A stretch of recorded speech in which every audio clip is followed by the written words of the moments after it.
kita berkunjung ke Museum Radia Pustaka ya di Kota Surakarta, di mana museum ini yaitu museum tertua di Indonesia. Nah, kebetulan hari ini saya bisa langsung untuk bercerita, untuk saling sharing dengan Bapak siapa Pak? Bapak Bangkit. Bapak Bangkit selaku staf teknis di Museum Radia baik, Pustaka. staf teknis di Museum Radia Pustaka. Nah, di sini nanti teman-teman, Bapak Bangkit akan menjelaskan begitu ya Pak ya, terkait ruangan-ruangan yang ada di Museum Radia Pustaka. Nah, teman-teman, Radia Pustaka ini ruangannya itu beraneka ragam. Begitu ya Pak ya. Dari ruangan 1 keramik mungkin ya Bapak ya, saya baca sempat lihat-lihat tadi, terus ada wayang-wayang. Nah, ini nanti Bapak Bangkit yang akan menjelaskan untuk setiap ruang yang ada di Museum Radia Pustaka.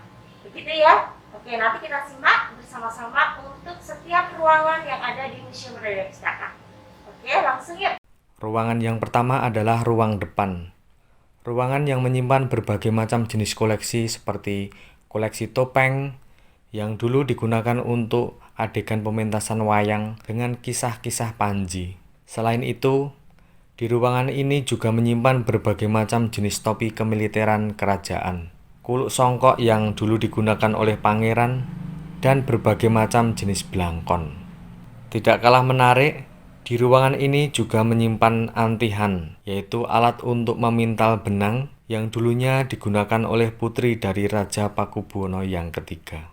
Di ruang depan ini bisa dijumpai 2 benda yang menarik, yaitu vas bunga dan orgel atau kotak musik. Yang dulu 2 benda ini merupakan hadiah dari Kaisar Perancis yaitu Napoleon Bonaparte yang diberikan kepada Pakubuwono yang keempat. Ruangan selanjutnya adalah ruangan keramik dan gerabah. Di ruangan ini menyimpan berbagai macam jenis keramik peninggalan Cina dan juga gerabah. Di ruangan ini juga menyimpan peralatan makan dan minum. Terpajang juga piring sewon, piring untuk memperingati 1000 hari meninggalnya para raja. Selanjutnya adalah ruangan Tosan Aji. Ruangan ini dinamakan ruang Tosan Aji karena menyimpan berbagai macam jenis pusaka. Di ruangan ini menampilkan berbagai macam jenis keris. Dilihat dari bilahnya, ada keris yang luk atau mempunyai lekukan. Selain itu, ada juga keris yang berpamor atau bermotif, dan keris leres atau keris yang lurus, dan keris yang keleng atau berwarna hitam tanpa motif.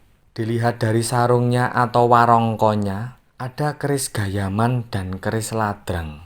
Keris gayaman biasanya digunakan untuk berbusana keseharian, dan keris ladrang digunakan untuk acara atau upacara yang penting dan formal. Ada juga almari untuk menyimpan keris yang namanya glodok. Di antara koleksi senjata pusaka ini, ada salah satu senjata yang masterpiece, yaitu tombak Poncosula, karena berlapiskan ornamen emas. Karena keistimewaannya, tombak ini terpilih masuk dalam buku Ensiklopedi Keris Indonesia. Selanjutnya adalah ruangan naskah kuno. Ruangan ini menyimpan sekitar 400 naskah kuno yang masih bertuliskan tangan dan beraksara Jawa. Di depan ruang naskah ini terdapat patung Wilken, yaitu orang Belanda yang pertama kali membuat kamus berbahasa Jawa dan Belanda. Ruang selanjutnya adalah ruangan perunggu. Ruang ini menyimpan berbagai macam artefak dan benda-benda peninggalan Hindu-Buddha yang terbuat dari bahan perunggu. Di antaranya ada potongan relung rambut Buddha, arca dewa Hindu dan Buddha, talam yang dulunya berfungsi untuk tempat sesaji, dan di ruangan ini terdapat juga prasasti Mantiasih yang bertuliskan aksara Jawa kuno dan berisi tentang sejarah kota Kedu dan Magelang.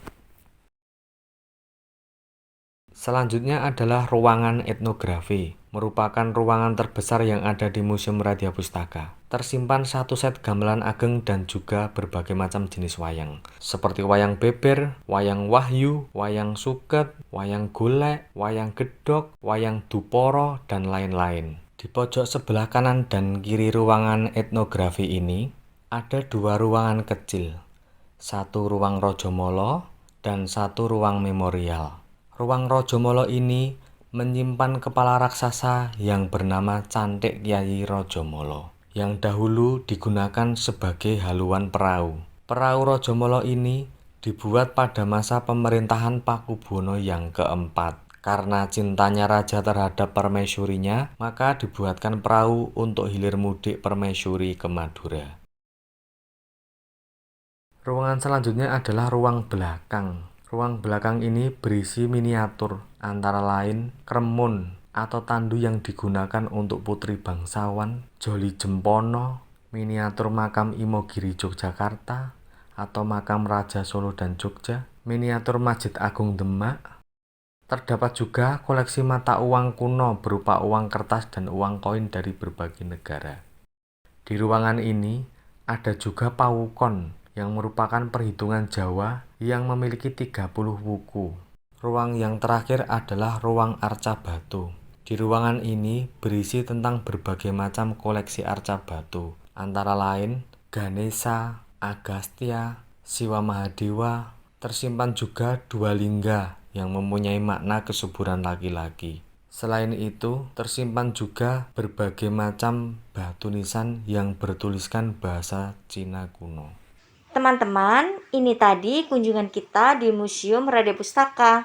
Pastinya menarik ya teman-teman ya. Semoga dengan mengunjungi museum ini kita dapat membangkitkan rasa cinta kita terhadap tanah air. Sampai di sini dulu ya teman-teman untuk videonya. Jangan lupa untuk like, komen, dan subscribe videonya. Terima kasih ya teman-teman.